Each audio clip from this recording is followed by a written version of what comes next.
오늘은 창조하시는 하느님에 대해서 이야기를 해보려고 합니다. 하느님의 속성 중에 가장 큰 부분은 창조하시는 분이시죠. 창조를 하셨고, 우리가 창세기 1장에 보면 모든 것들, 저희를 포함해서 너무너무 아름답게 창조하셨습니다. 근데 우리는 우리 자신을 아름답게 보고 있는가, 세상을 아름답게 보고 있는가, 그 세상이 그만큼 아름다운가, 나 자신은 하나님께서 창조하신 그 본래의 모습만큼 아름답게 살고 있는가와 관련해서 동영상을 하나 보여드리겠습니다. 어떻게 생각하세요? 이것을 패러디한 남자 버전이 있는데요.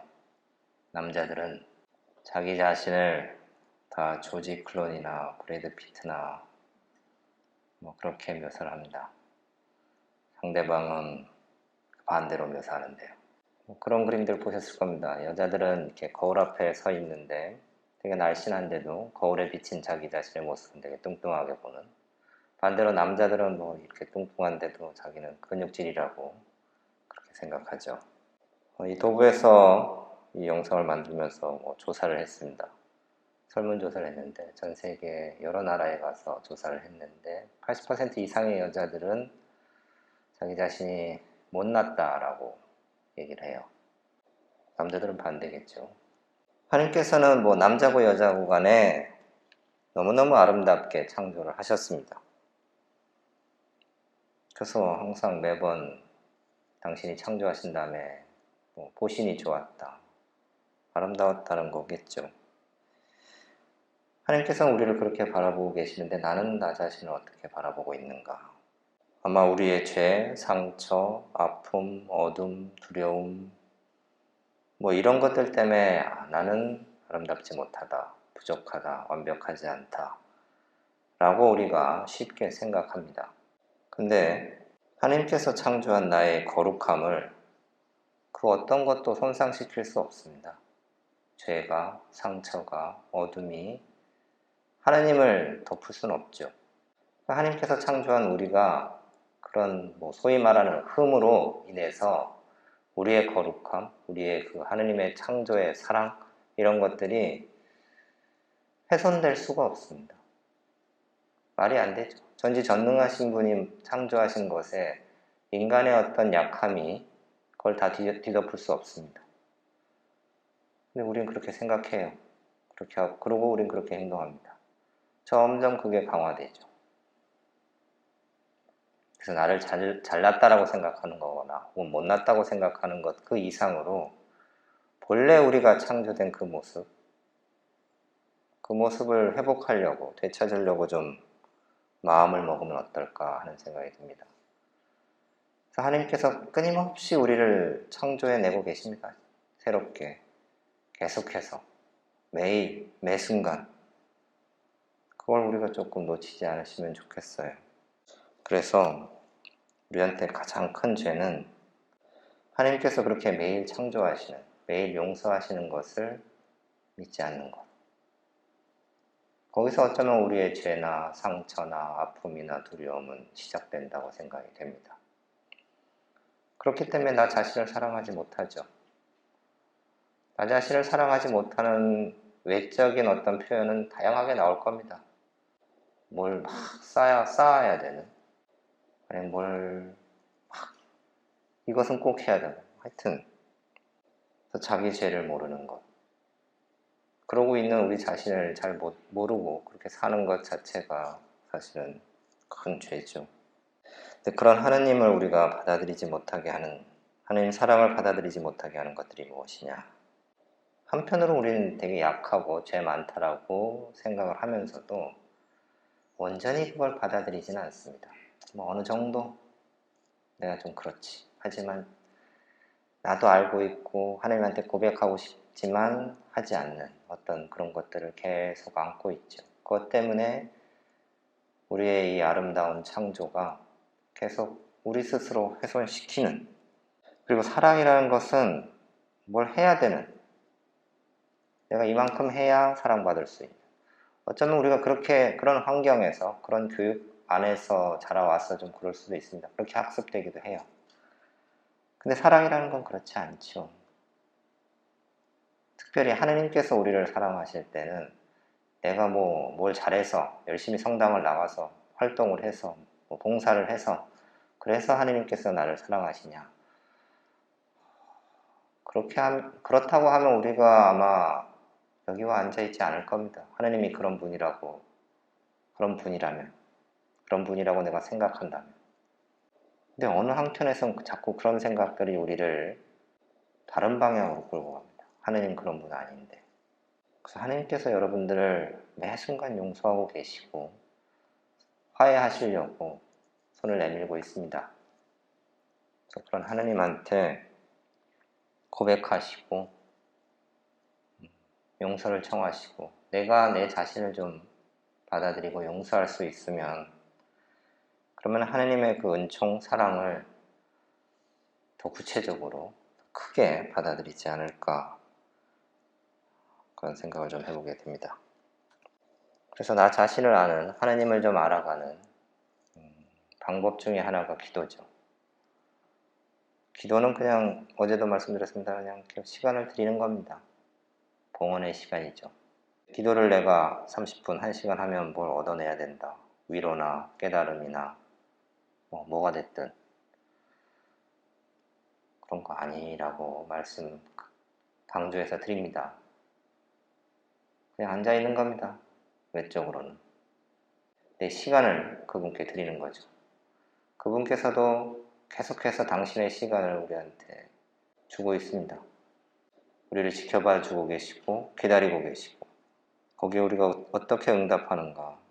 하나님께서 초대하셨고 거기에 저희가 응답해서 사실 이 자리에 와 있습니다. 기도도 마찬가지인 거죠. 오로지 하느님께서 이끌어 가실 겁니다. 우리가 기도 준비하면서 우리 나름대로 막 이렇게 준비를 합니다. 그건 내 편에서의 어떤 주도권을 내가 갖고 있는 것처럼 보이죠. 근데 본 기도에 들어가서도 우리가 막 이렇게 장면들도 그리고 그 안에서 내가 좀 느끼려고 애도 쓰고 하죠.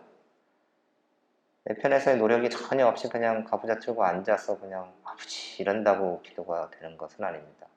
그런 형식의 기도도 있습니다만 저희가 하고자 하는 기도는 그렇지는 않습니다. 내 편에서 애를 쓰는 게 있죠. 적극적으로 기도에 임합니다. 근데 동시에 적극적으로 이런 표현이 적절한지 모르겠습니다만 적극적으로 수동적이게 돼야 됩니다. 왜냐하면 하나님께서 이끌어 가시는데 나를 맡기는 내가 나를 뭘 하는 것이 아니라 내가 하지 않도록 나를 오히려 단속하는 거죠. 하나님께서 끌고 가실 수 있도록 당신이 보여주고 싶은 것, 들려주고 싶은 것, 하시고 싶은 이야기들을 제가 듣고 보고 할 수 있도록 저의 다른 어떤 방해 요소들, 시선들을 우리가 적극적으로 차단해야 됩니다. 그리고 집중해야죠. 하나님께. 특별히 성경 구절 안에서 하나님께, 예수님께 집중을 하다 보면 그분께서 자연스럽게 우리를 끌고 가실 겁니다. 기도라는 것 지루해요. 기다리는 시간입니다. 뭐가 이렇게 반짝반짝 하는 그런 시간보다는 그냥 지루합니다. 그 지루함을 드리는 시간인 거죠. 기도를 방해하는 것들, 분심. 요새는 심리학에 대해서 우리가 잘 압니다. 책을 읽어서도 알고 여기저기서 들어서도 알고 기도하러 앉아가지고 우리가 자꾸 분석해요.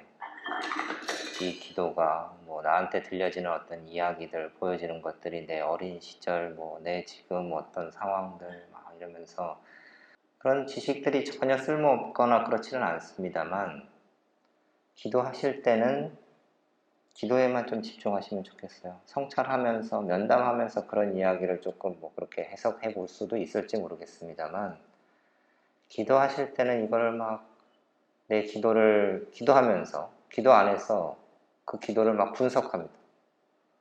기도를 중계해요, 스스로.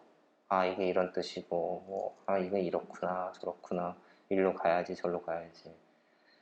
적극적으로 내가 주도하는 거죠, 그 기도는. 그러지 마시고 그냥 따라가는 겁니다.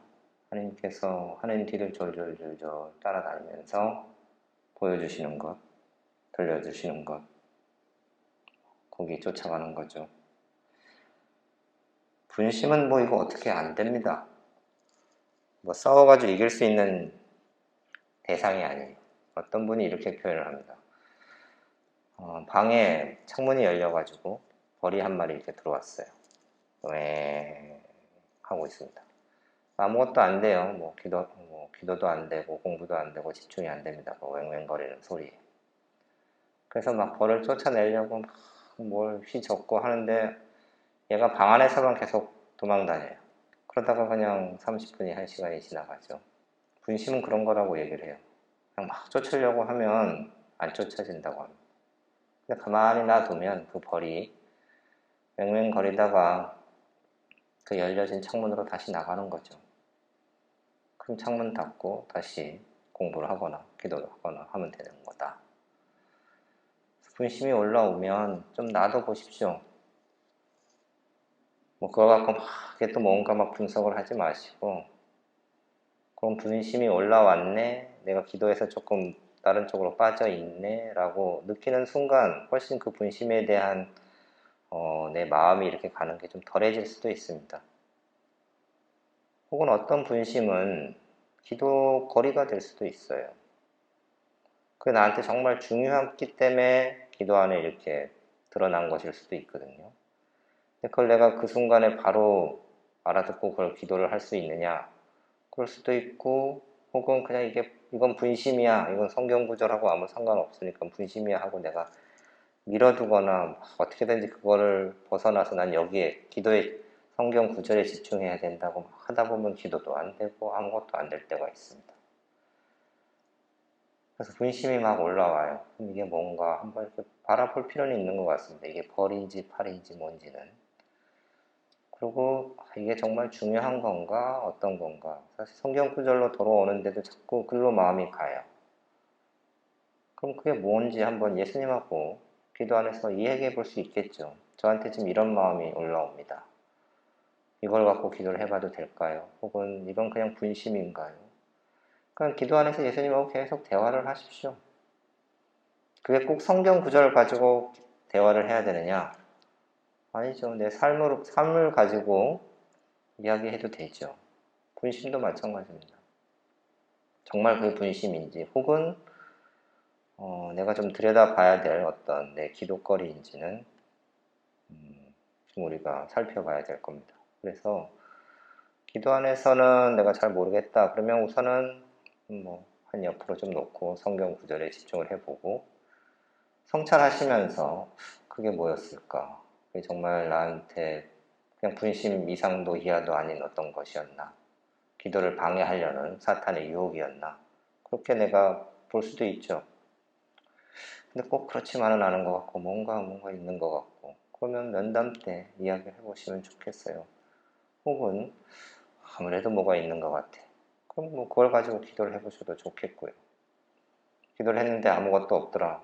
그럼 분심이었나 보죠, 정말.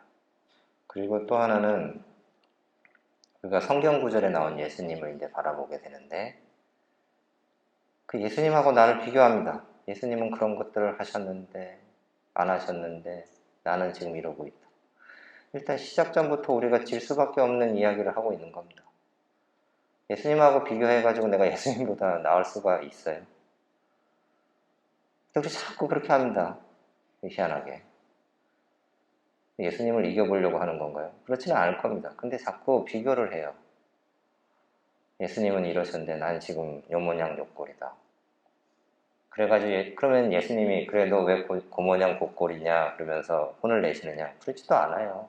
나 혼자 그냥 그러고 있죠. 얼마나 답답해 하시겠어요, 예수님이.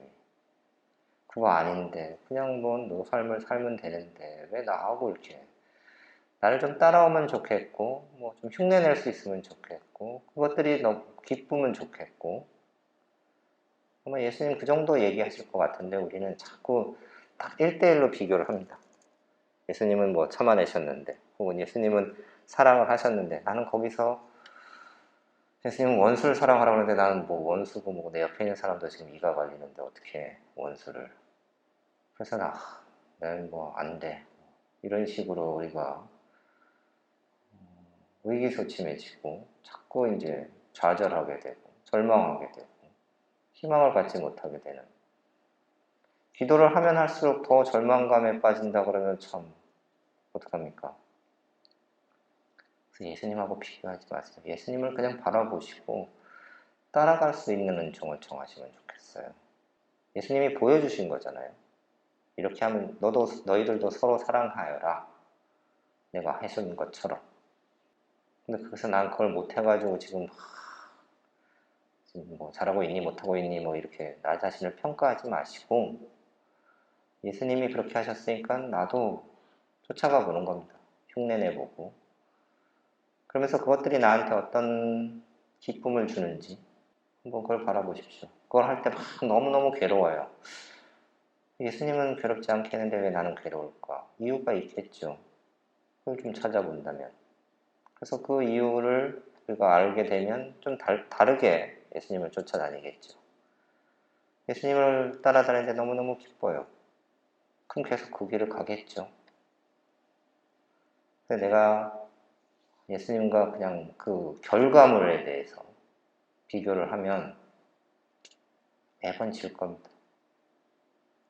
결과에 우리가 연연하지 마시고 과정에서 예수님을 따라가고 있는 나 자신을 좀 발견하시면 좋겠습니다. 오늘 기도하실 것은 이사야서랑 창세기입니다. 창조하시는 하느님, 창조주 하느님께서 우리 자신을 어떻게 바라보고 계시는가? 너무너무 아름답게, 너무너무 귀엽게, 사랑스럽게 그렇게 바라보시죠. 이사야서에 그렇게 아주 노골적으로 표현합니다. 눈에 넣어도 아프지 않을 나의 귀염둥이라고 표현합니다. 그런 하나님을 내 앞에서 이렇게 모셔놓고 그분과 이야기를 나눠보세요. 나를 그렇게 귀엽게, 사랑스럽게 바라보고 있는 하나님. 창세기는 아주 짧은 구절입니다. 하나님께서 인간을 창조하는 장면. 흙의 먼지를 빚어서 그 코에 생명의 숨을 불어넣으시니 생명체가 되었다. 한번 그 장면을 이렇게 그려보십시오. 당신이 직접 빚으세요. 상상을 해보세요. 나 자신을 하나님께서 이렇게 빚고 계시는 장면. 그분이 얼마나 정성을 다하고 계시고 얼마나 심혈을 기울이시는지 한번. 코에 생명을 불어넣었다. 아주 가까이 다가오신 겁니다. 어쩌면 거의 뭐 입맞춤을 하셨을지도 모르겠어요. 그렇게 나를 만드신 겁니다. 아주 나랑 가깝고. 그렇게 내가 시작됐는데 지금의 모습은 조금 달라져 있겠죠. 우리가 하느님과의 관계나 거리나 이런 것들이. 무엇이 나를 그렇게 좀 달라지게 했던가? 혹은 지금 내 마음은 어떤가? 다시 그런 관계로 회복하고 싶은가? 혹은 그냥 지금 이 상황도 뭐 나쁘지 않은데 내가 크게 뭐 어마무시하게 나쁜 죄를 짓는 것도 아니고 그냥저냥 착하게 살고 있는데 어디 기부도 좀 하고 가끔 봉사활동도 가고 불의한 걸 보면 나도 막 정의감이 생기고